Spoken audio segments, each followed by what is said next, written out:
broadcasting across the nation from the East Coast to the West, keeping you up to date on technology while enjoying a little whiskey on the side, with leading-edge topics, along with special guests, to navigate technology in a segmented, stylized radio program. The information that will make you go, Pull up a seat, raise a glass with our hosts as we spend the next hour talking about technology for the common person. Welcome to TechTime Radio with Nathan Mumm. Welcome to TechTime with Nathan Mumm, the show that makes you go, Technology News of the Week, the show for the everyday person talking about technology, broadcasting across the nation with insightful segments on subjects weeks ahead of the mainstream media. We welcome our radio audience of 35 million listeners to an hour of insightful technology news. I'm Nathan Mumm, your host and technologist with over 30 years of technology expertise. Our co-host Mike Roday is in the studio, and he's the award-winning author and our human behavior expert and our biggest fan of AI. Now, of course, we're live streaming during our show on 4, right? No. Okay. All right. On 4 of the most popular platforms, including YouTube, Twitch.tv, Facebook, and LinkedIn. We encourage you to visit us online at techtimeradio.com and become a Patreon supporter at patreon.com/techtimeradio. Now, we're friends from different backgrounds, but we bring the best technology show possible weekly for our family, friends, and fans to enjoy. We're glad to have Odie, our producer, at the control panel today. Welcome, everyone. Let's start today's show. Now on today's show. All right. Today on the program, Nick Espinoza from Security Fanatics joins the show to shed some light on obscure items, including a state-sponsored hackers collaborating with cybercriminal groups, making it even more challenging to track. AI has faced a significant defeat in copyright and intellectual property lawsuit, establishing a new industry precedent. And we're going to cover some startling news that Apple has been mandated to secretly circumvent its own encryption. Next, we'll dive into the evolution of dating, examining how Bumble and other dating apps are becoming irrelevant in the new landscape that creates initiatives and individuals to connect online. The IRS is making waves with NVIDIA. We'll provide further details on this. And lastly, be cautious of a pirate game that can steal your real money and account information while you play. In addition, of course, we have our standard features, including Mike's mesmerizing moment, our technology fail of the week, and a possible Nathan Nugget, and of course, our pick of the day whiskey tasting to see if our selected whiskey pick gets 0, 1, or 2 thumbs up at the end of the show. But you know what? Now it's time for us to head to the latest headlines in the world of technology. Here are our top technology stories of the week. All right, story number 1. Amazon.com has instructed hundreds and thousands of employees to return to their office full-time or seek new employment. But many offices lack the support with desks, chairs, and even the space to put people in these offices. Let's go to Corinne Westland for more on this story. Amazon has a space shortage, and this has caused the e-commerce giant to delay the return-to-work mandate at numerous locations in the U.S. This includes Houston, Atlanta, and New York City. Workers assigned to certain offices are still waiting for clarity on when they can return to the workplace full-time. Others who are back 5 days a week find themselves without any teammates nearby. They struggle with parking, securing a workspace, and finding private rooms for video calls. Is hot-swapping desks the new normal for Amazon? That question will be best discussed with you guys back in the studio. All right. Have you heard about this hot swapping desk idea, Mike? No, what is it? So Tell me about it. Okay, so the idea here, so Amazon has 350,000 corporate workers that were all told to return to office 5 days a week. Mm-hmm. So since they have shifts, right? So they have like delivery people that are a part of this. So they're just common desks. You don't get to claim it as your own desk. You right? don't. And what they do is they literally right now, Amazon specifically down in the Bay Area is having problems with having people come on in the queue like 30 minutes before their shift starts at their desk so that they can then wait for the person to end their shift, take their PC, unplug it from their docking station, and then they get their PC out of a locker and they put it in and they plug it in and then they start working. Yep. This is a prime example of how a corporate entity has no idea what human behavior is like and is only interested in getting their money. Okay, well, this is what's happening to Amazon.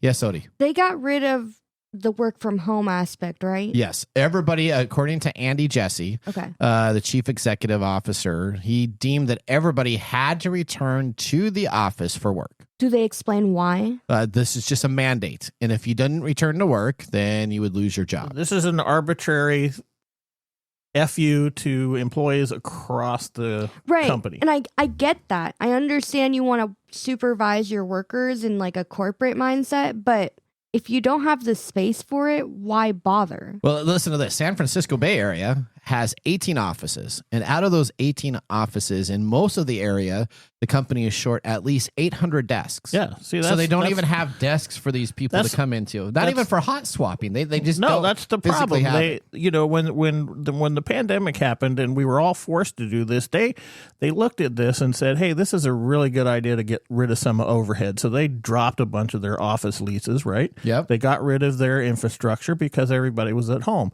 And now, when we've come out of the pandemic and everybody's like, oh, we need to go back to the old way of doing stuff, they're ordering people to come back to the office, but they're not providing the infrastructure. And they're forgetting a lot of things that are going to cause them problems when this goes into full effect. And they probably are experiencing this because as people, we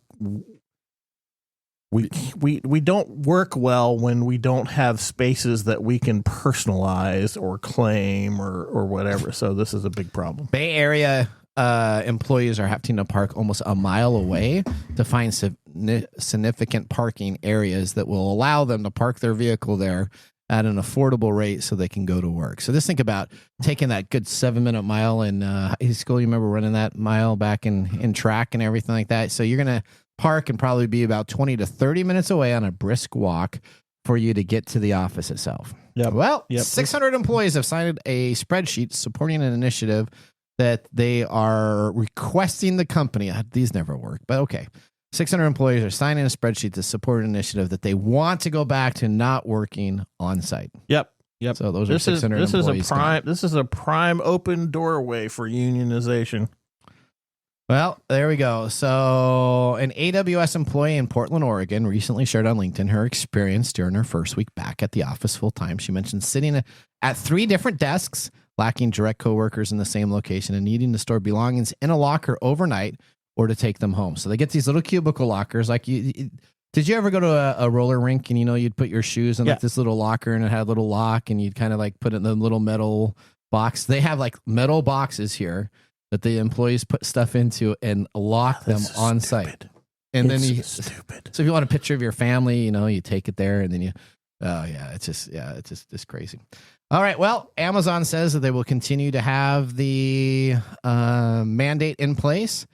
And if you're not able to make it, then hey, good job, Amazon. You go, buddy. There you go. Jobs will be available. You're gonna reap some rewards here. There you go. All right. Well, it's interesting because Amazon's big downtown Seattle area when we're broadcasting in the Seattle area. So they're big individual. Now, they had plenty of office space downtown in our local area. So it's really the Bay Area, New York area, and some of these areas that they reduced their footprint during the pandemic. They didn't plan for people to actually come back or even know how many employees they had in their local regions to go to these things. Yeah, before you make mandates sending people back to work, you need to provide an infrastructure for them to work in because I'm sure they're already suffering some consequences of this, but it's going to create more problems down the road. All right.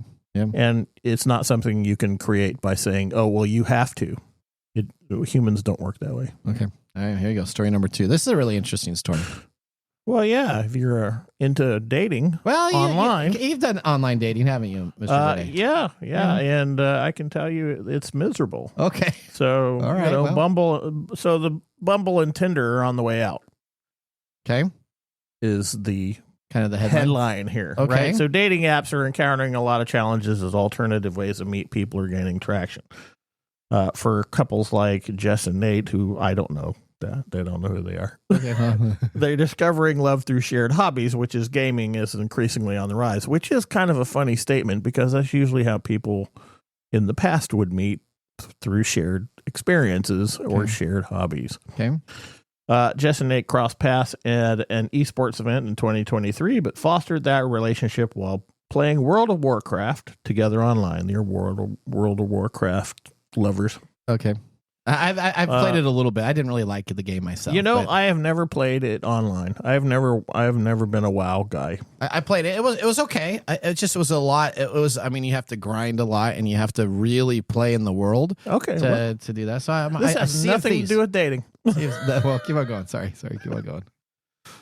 But these people, this couple would often game from morning to night, and now they're engaged. Okay. Nate feels that's funny. Is Nate? Nate feels that his gaming experience is providing him with deeper bonds than dating apps can offer. Okay. Jess and Nate's journey reflects a wider trend, according to a 2024 OFCOM report. Usage of dating apps like Tinder, Bumble, and Hinge has seen significant drops. Meaning young individuals are increasingly turning to hobby-focused platforms. The user base for the fitness app Strava grew by 20% last year, while the film review site Letterboxd experienced a remarkable 50% surge. What is driving the shift? Experts such as Carolina Bandinelli from Warwick University indicates that Gen Z craves less pressure. Hobby-centric apps centered around activities like running or gaming enable users to connect organically without the stress of self-promotion. This is so interesting that Gen Z is rediscovering what we all Gen X discovered. No, we all right? did. This is how we got dates when we were young. And you didn't have the internet. And if you've been on a dating app, you know, which you haven't, I know. No. It's really a job interview. Is it? Yeah. You look at people's pictures, so you're automatically working objectifying people immediately. No, you're just automatically working from a very superficial level. Okay.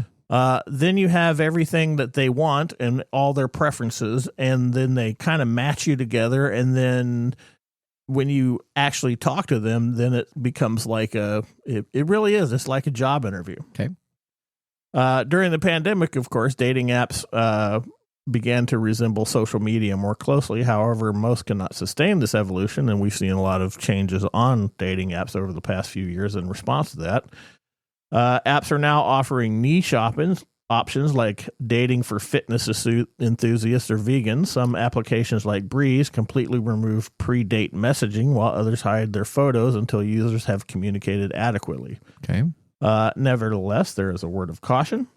Even hobby-oriented apps can have limitations. Communities like Strava and Letterboxd exist primarily for shared interests, not dating, and users may not appreciate romantic advances in these environments. Okay, but that's old school too, right? So, I mean, if you went down to the skating rink, we're going back to the skating rink, right? And there's a cute girl over there on the side, and you wanted to go date her, and you say, "Hey, would you like to go on a date?" And she's like, "Oh, you're a creep." She'd just tell you no, and you'd continue on, right? That's one of the big arguments about dating in today's environment is that there is a lot more fear and reluctance involved in doing cold approaches. Really? Yeah. Oh, back in the old way, you just keep on going down and down and down until the one girl said, "Yeah, I'm interested in." Yeah, you were the numbers guy, right? I was. That's right. Yeah. Number 8 hit, and then I'm like, okay, great. Number 8 is what I wanted. Mr. Sales over here. Right, yeah. Okay. Anyway, what does the future hold? Who knows? In-game and virtual spaces could enrich relationships during initial meetings and might not just encompass offline interactions. Instead, apps simulating the best elements of face-to-face interactions while utilizing digital innovations could lead the way forward. Yeah, so people are getting married in these events, but this right? This is like Facebook relationships. When Facebook really started rolling out, we saw a lot of this too. Facebook became like this way of meeting and connecting people in groups. There's a problem with this, however. And even in the gaming existing space, there is a problem. And that problem is that we have two entities that are communicating over a specific style of communication. You know, This would be in-game chatting and whatnot. Yep. So they're not having any physical proximity with each other to get to know how they work in the environment or how they live in the environment. So there's some problems with that. Okay. All right. Well, So, we'll see. would you rather meet on a dating app with somebody or somebody in your... I really don't like them. No. I think they're pretty bad. All right, so you'd rather meet in a game, and if you have some common interests, go from there. Yeah, that's really how you want to meet people that have these shared interests instead of looking at a bunch of stuff that says, "Hey, I'm into hiking and whatnot, and I'm a fully independent person, and I just need somebody to travel with," and it's just crazy. All right, here's our next story. Story number 3. This includes Trump and George Takei from Star Trek. How the heck can I get those all together? Here we go. Story number 3. Google Map blocks Gulf of America reviews after renaming and receiving negative feedback. So if you go and you take a look at Google Maps and Apple Maps right now, what do you have going on? You can see now the Gulf of America, not the Gulf of Mexico. So Donald Trump got that named. Interesting, because George Takei has gone on record on Blue Sky, which has he urges his 1.1 million Blue Sky followers. We've talked about Blue Sky, the alternative to Facebook, which is gaining more and more momentum. He's asked them to report the name location on Apple Maps as incorrect. So this causes a huge queue up in Apple's support calls. And he is telling everybody right now. He also then took a screenshot of that and posted it on X, saying to do exactly the same thing. So we had somebody rename something. George Takei from Star Trek is not happy with it. He used Blue Sky as his social media platform to reach out and what tell are you people. plugging, Blue Sky or George Takei? Well, I'm just kind of interested. Well, the kind of, you know what, you can get a map change for different stuff, and so there you go. Story number 3 and story number 4. What do I have for story number 4? Oh, iPhone SE releases this week. Apple's Tim Cook teases a Wednesday launch. So it's either the Apple SE phone, or it's going to be a new tagging GPS. It's unknown what Apple's going to release. They have both of these things in the pipeline, so I don't know exactly what the announcement's going to be. But they have a big announcement coming on up tomorrow on Wednesday that Tim Cook is going to essentially make an announcement on whether it's a brand new SE phone, which they've been talking about for a long time, or a new AirTag that would be available there. It's interesting because Apple has been spending a lot of time working on their own Apple-designed 5G modem.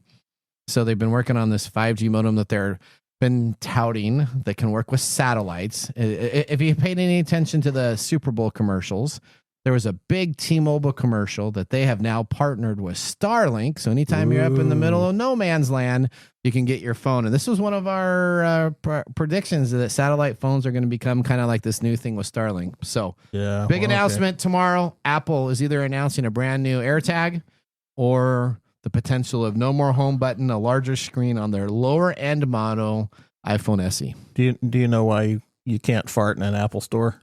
Why is that? They don't have windows. All right. Well, that ends our top technology stories of the week. When we return, Nick Espinoza from Security Fanatics will join us to discuss DeepSeek. We're going to talk about the AI that China says will take over OpenAI at half the cost. Should we be worried? All of this plus many other information and questions from Nick. We'll see you after the commercial break. Looking for custom glass solutions for your next commercial project? Hartung Glass Industries is your trusted partner in custom glass fabrication. For over 100 years, Hartung has delivered proven manufacturing expertise, comprehensive product offerings, and dependable service and quality. From energy-efficient facades to custom shower doors, we create glass solutions tailored to your project needs. With 8 facilities across the U.S. and Canada, we combine national expertise with a local touch-ensuring faster service and unparalleled customer care. Hartung Glass Industries, where quality meets innovation. Visit hartungglass.com to learn more.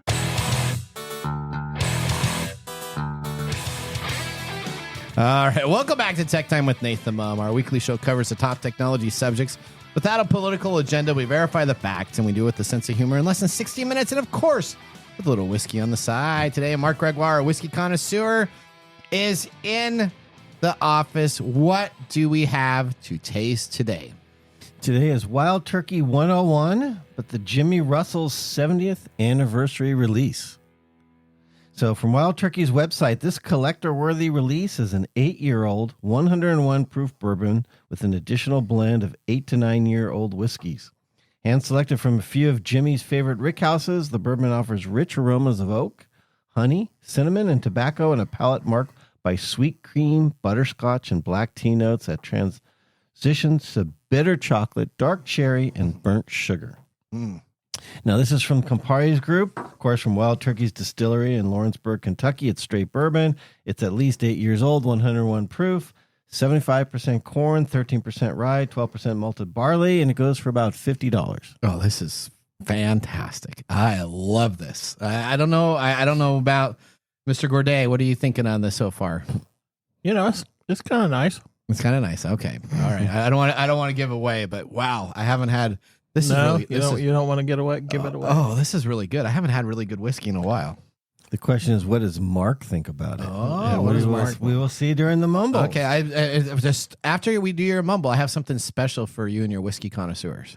Okay. Is it a All right. Valentine's Day gift? It's a belated one? Yeah, it's kind of a belated Valentine's Day gift for all of those people there. All right. Now, don't forget to like and subscribe. In addition, please comment. Let us know if there's a whiskey you want us to review. If we have it, we'll put it on for you, and we'll tell you what we think about it.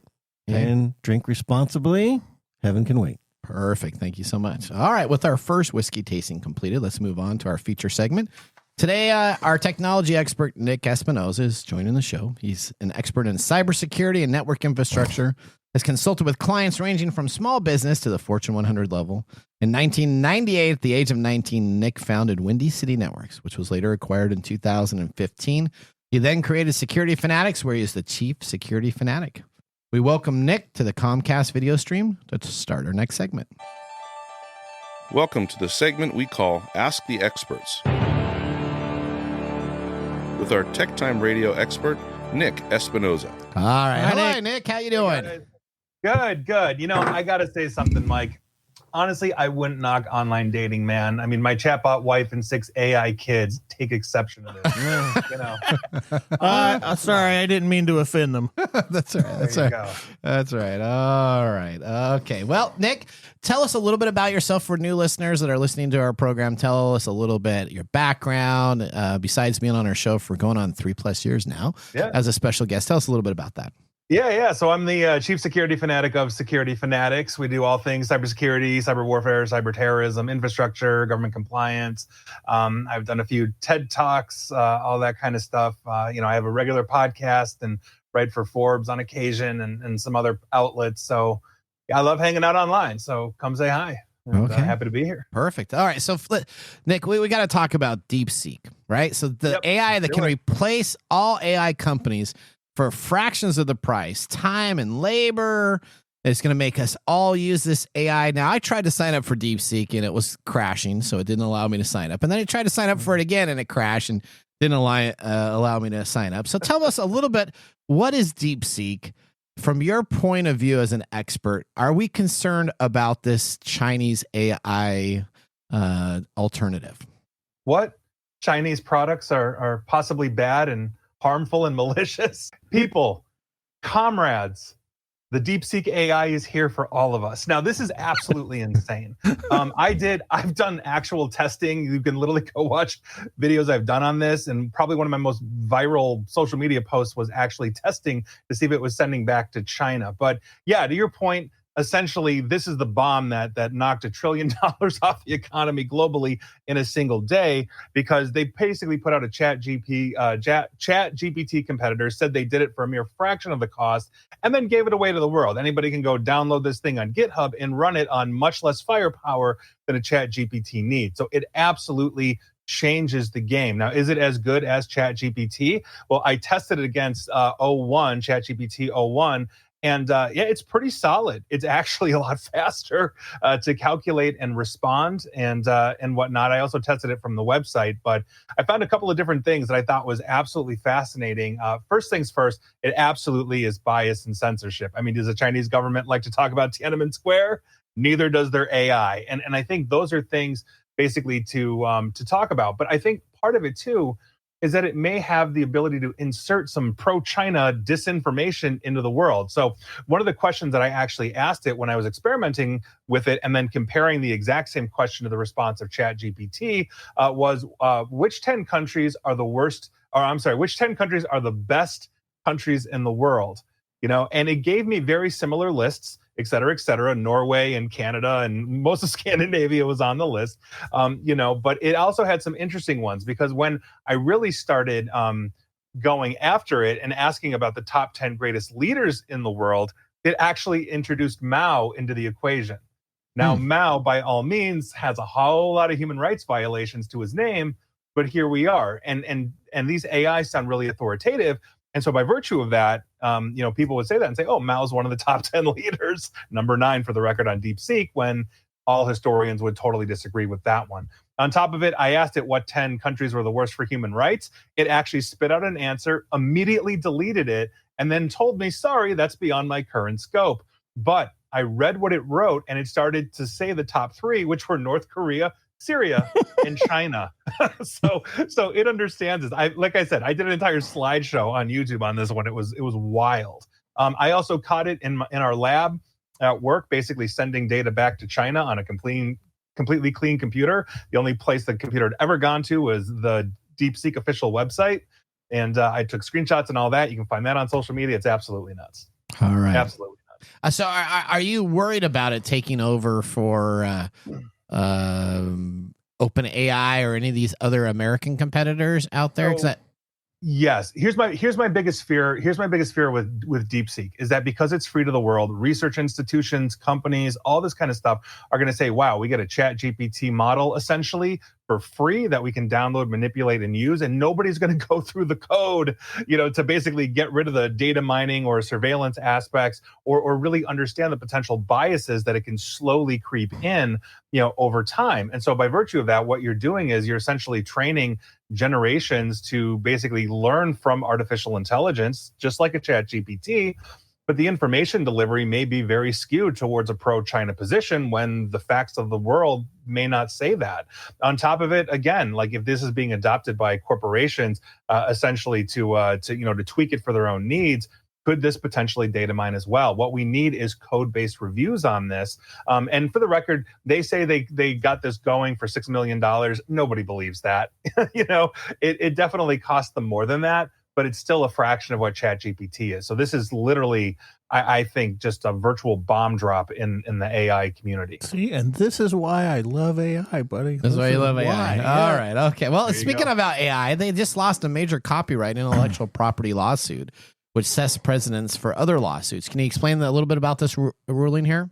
Yeah, I'm actually a big fan on this one. And this is something that I think is a long time coming. And Thomson Reuters just basically has a shot in the arm to the creators of intellectual property against AI, because Thomson Reuters just won the first major copyright case against artificial intelligence in the United States. So back in 2020, Thomson Reuters filed a lawsuit against an AI startup called Ross Intelligence. They focused on legal AI. In other words, if you're a lawyer, you can go use them. And so in this complaint, Thomson Reuters basically said that Ross Intelligence reproduced material from Westlaw.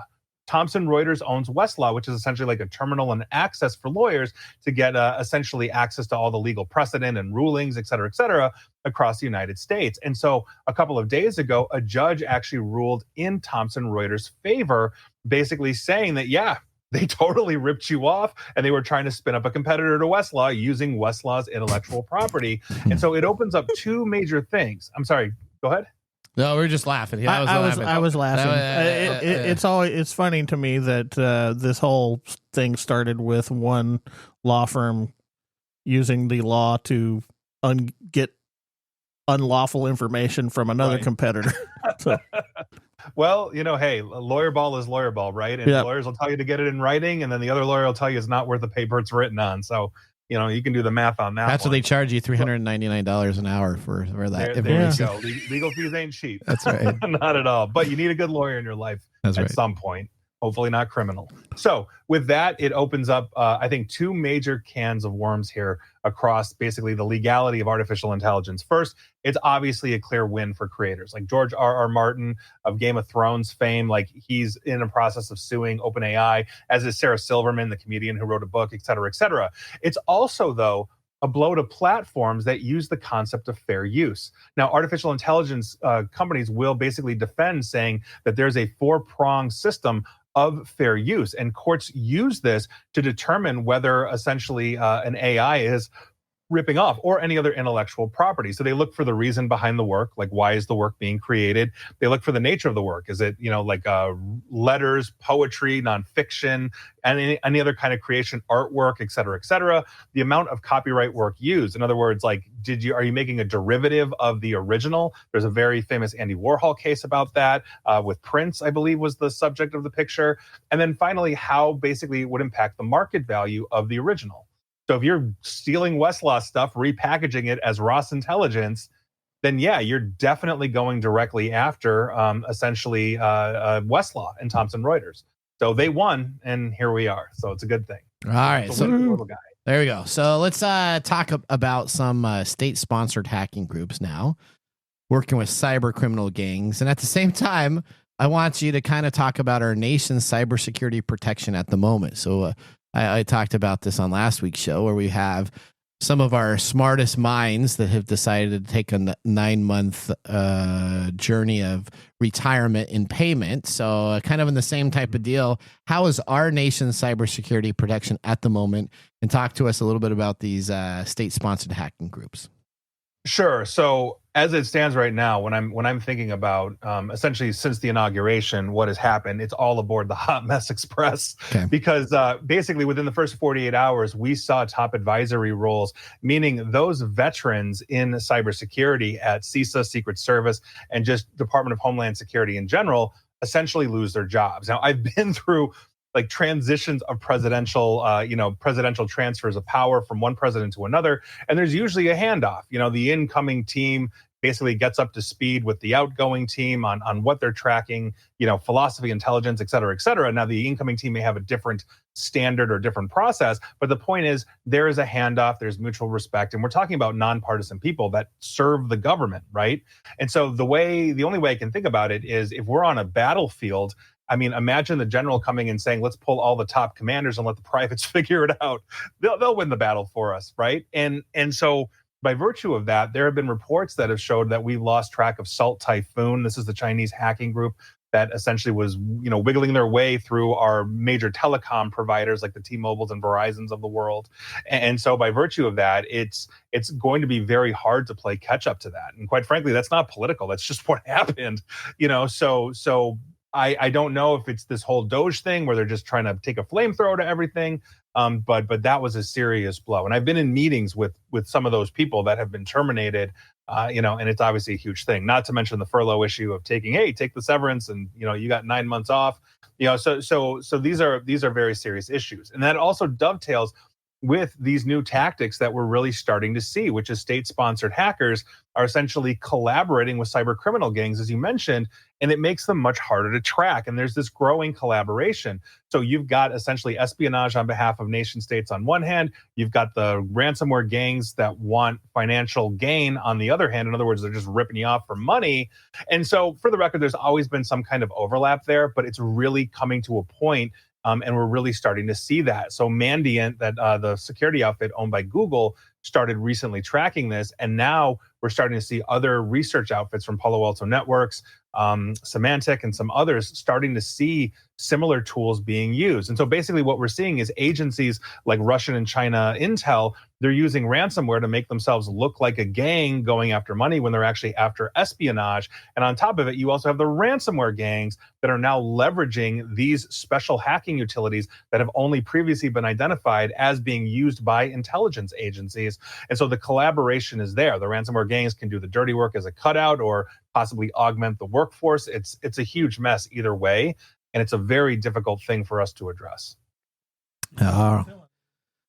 Yeah, so it has me concerned a little bit too. We talked about it. And what's really concerning for me is some of the security individuals I know, specifically that work for the FBI, CIA, different agencies, the ones that can actually get jobs, or in the private sector, are a lot of these people that opted out, so they got paid for 9 months, and then they land a job the next day because they have the skills to be successful. And the people that are still working for our government are the ones that aren't able to necessarily get the job, and they're the ones now we're trusting for our government security processes to be in place. And I just hope that we don't continue to go down that rabbit hole and then have just this huge opening. But well, I mean, if you think about it this way, when the Cybersecurity Infrastructure Security Agency is replaced by the cyber ninjas, we're going to have a bit of an issue on our hands. And that's not to mention the fact of the collaboration we have through Five Eyes,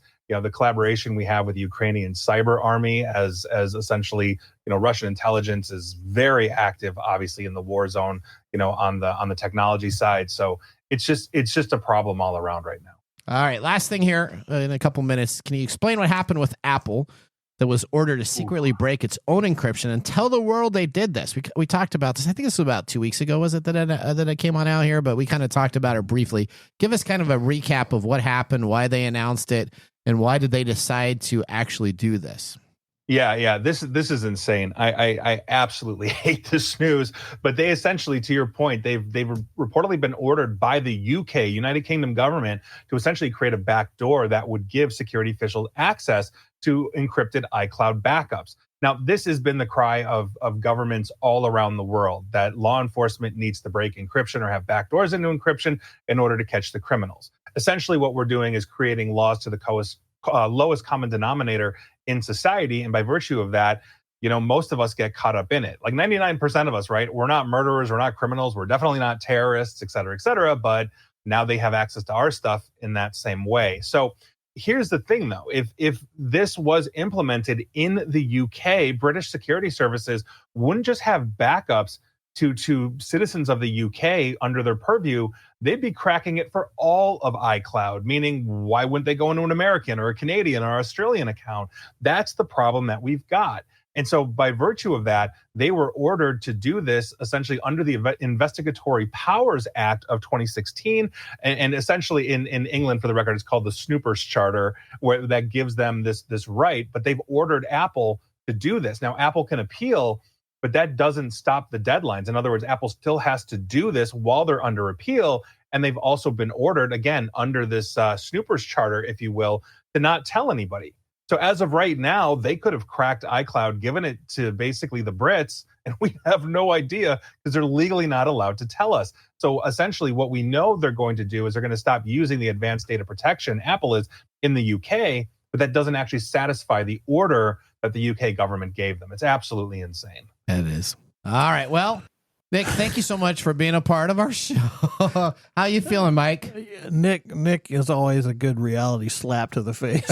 This is why we drink. Yes, I'm reaching for mine right now. There it is. All right. Can you tell people how they can get in touch with you again after the show if they want to listen to your X posts or other stuff?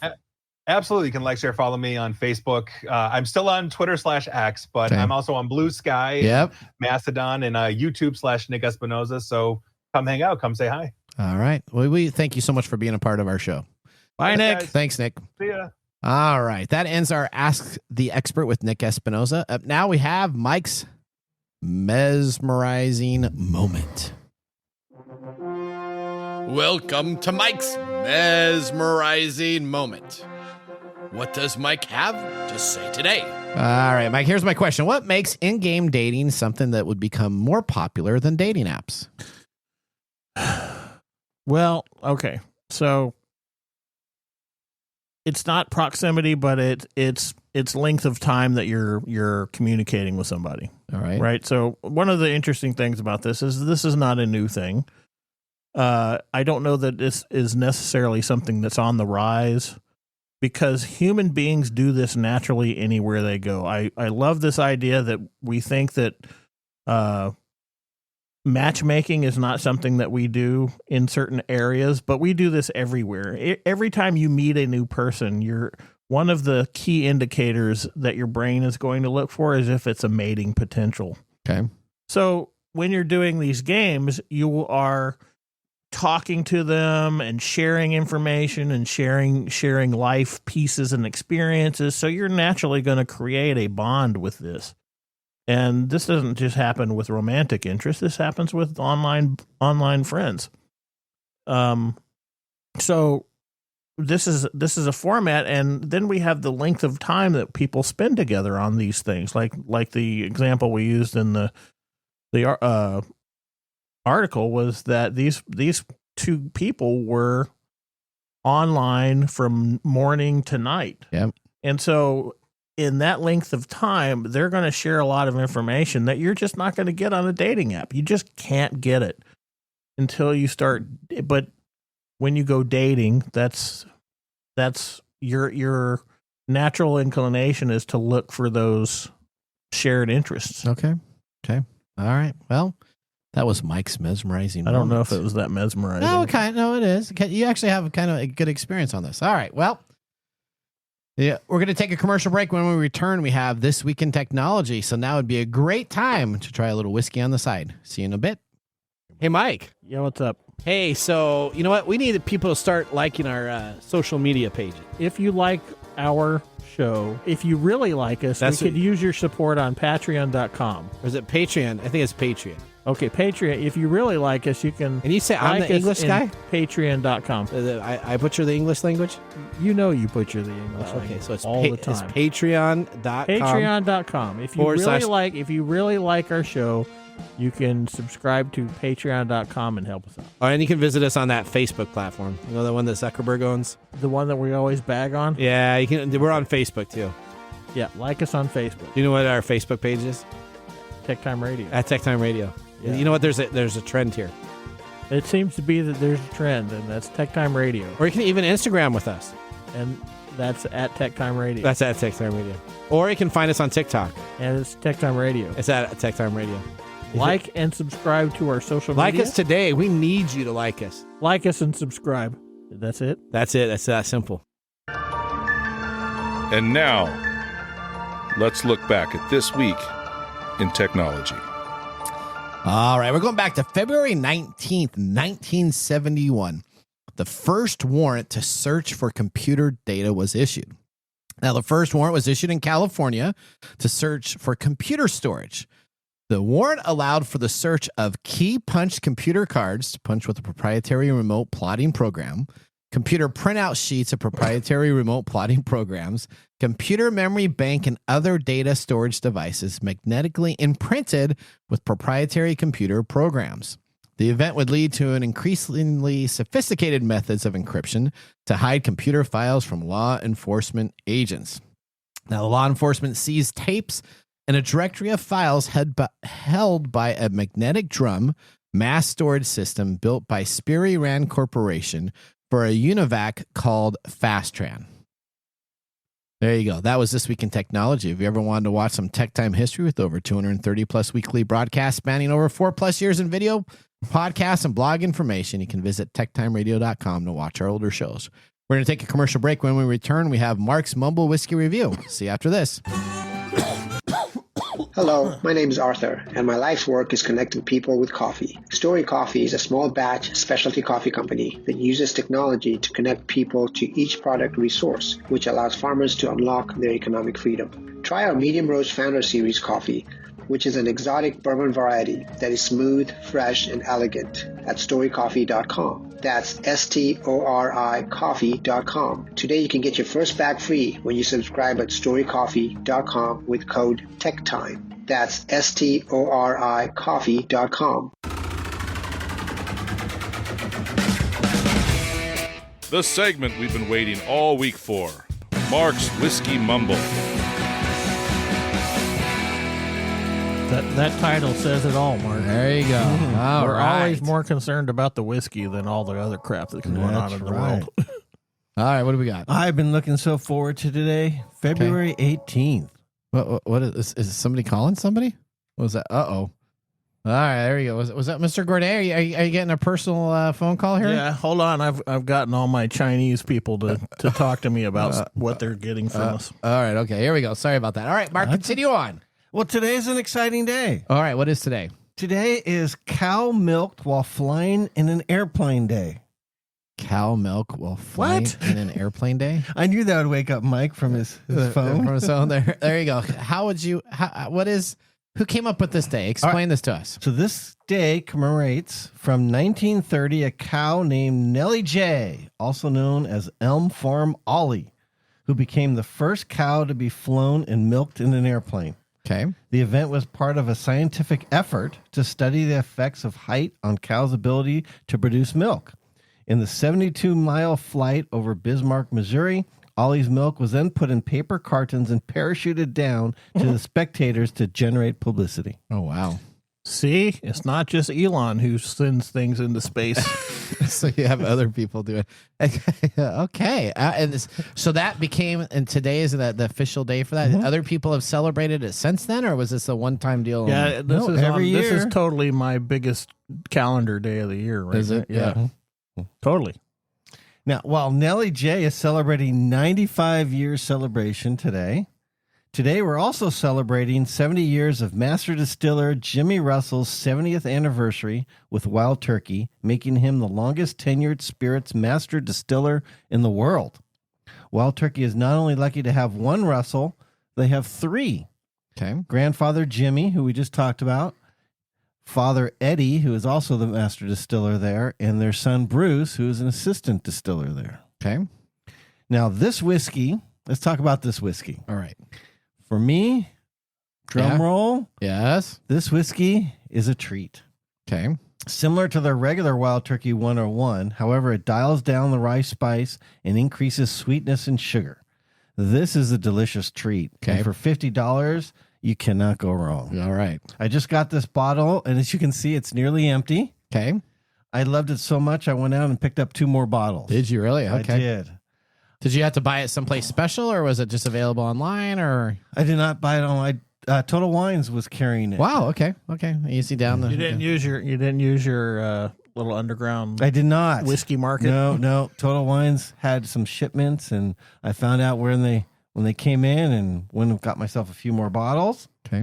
I wish this was a standard for Wild Turkey and not just a special release, because it definitely makes you go,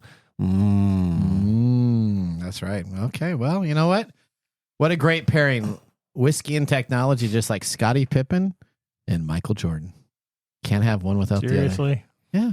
Those are the best 2 basketball players for that's their a Bulls. great analogy, but hasn't Pippen come out and said he would have been just as great or greater without Michael? Yeah, but then he went and played for Portland, and he wasn't really good. So I don't know what that goes right there. But all right. Well, you know what? You can't wait, because when we do our pick of the day, I got something special for your group staff coming on up. So let's move now to our technology fail. We are out of time. Congratulations. You're a failure. Oh. I failed, did I? Yes. Did I? Yes. Did I? Yes. All right. Well, this week we're going to be talking about a company called Steam. The online game software distributor allowed a game on its system that provided users with malware. Now, I'm a big fan of pirate games, and most pirate games have themes of plunder, swordplay, and sneaky tactics. So now we have Pirate Fi, a free-to-play video game that steals your credentials and money without you knowing it in real life. The free-to-play game named Pirate Fi was available on Steam from February 6th to 12th, was downloaded by over 1,500 users, and the game contained the Vidar info-stealing malware, leading Steam to advise users to reinstall Windows and run a full system scan with updated antivirus software.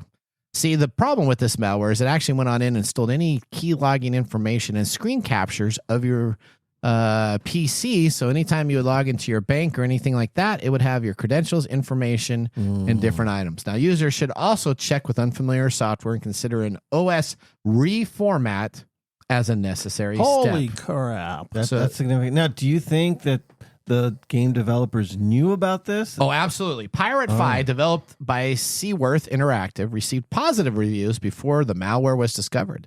The game was described as a survival game set with a low poly world. Despite its initial reception, the malware hidden in pirate.exe comprised users with credential and data breaching tools. The malware Vidar targeted users' interest in Web3, blockchain, cryptocurrency, and other themes. Steam removed the game and notified users. Impacted users posted warnings on the Steam community page. The developer account was flagged. The game files were modified several times to avoid detection, and the original files that were released did not have this malware, so it only had it as they had an update coming and another update coming. They put this malware in there. The threat actor altered game files, changed command and control servers for credential exfiltration.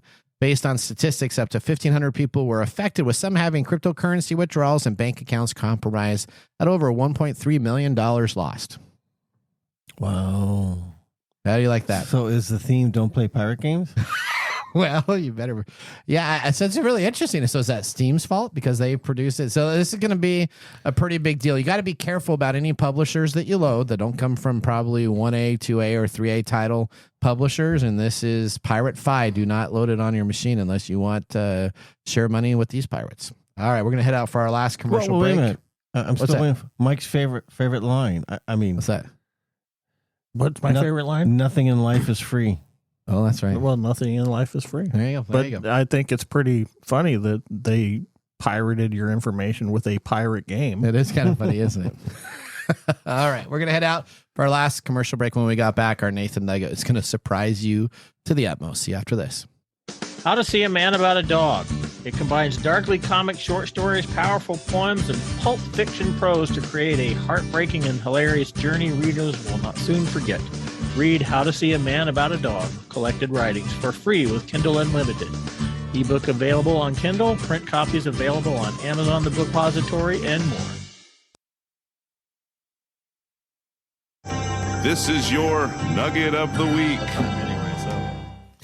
Yes, Nathan's Nugget. We are excited to hear it. All right, here we go. Oh, there, I was running to the whiskey table to get what we have here. So let's talk about our Nathan Nugget.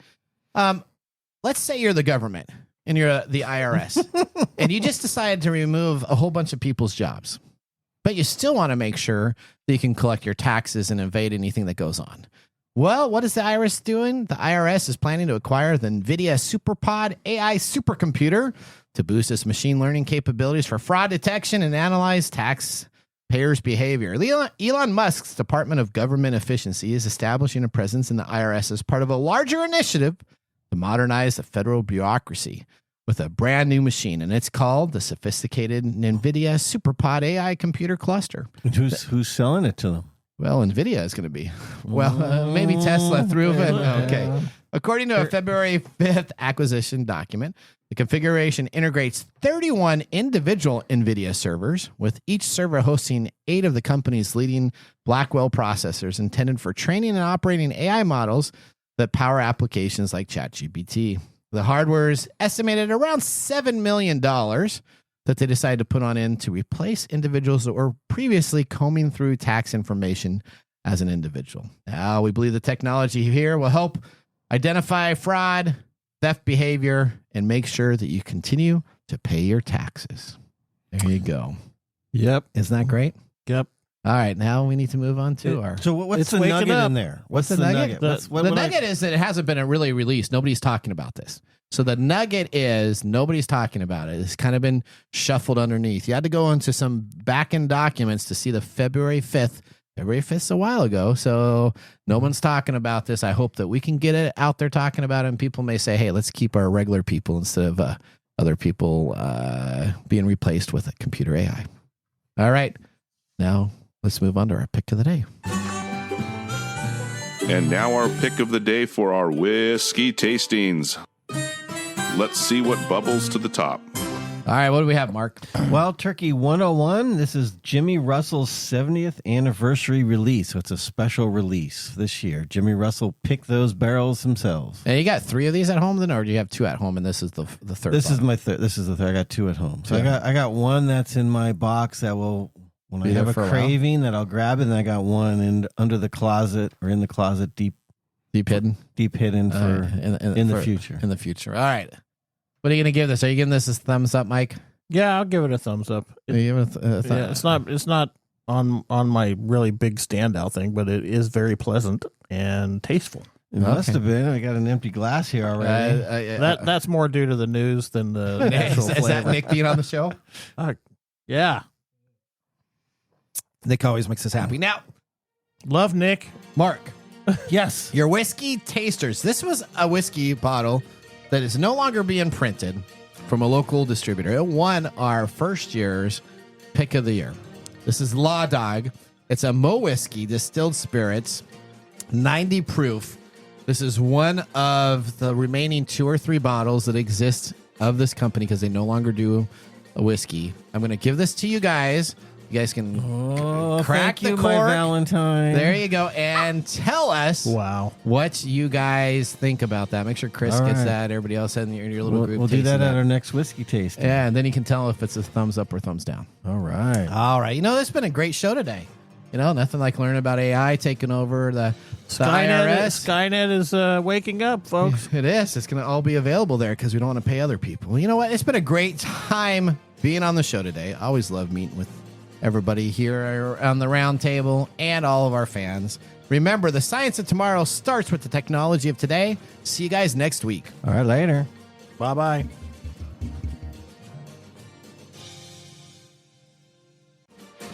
Thanks for joining us on TechTime Radio. We hope that you had a chance to have that moment today in technology. The fun doesn't stop there. We recommend that you go to techtimeradio.com and join our fan list for the most important aspect of staying connected and winning some really great monthly prizes. We also have a few other ways to stay connected, including subscribing to our podcast on any podcast service, from Apple to Google and everything in between. We're also on YouTube, so check us out on youtube.com/techtimeradio, all one word. We hope you enjoyed the show as much as we did making it for you. From all of us at TechTime Radio, remember, Mumm's the word. Have a safe and fantastic week.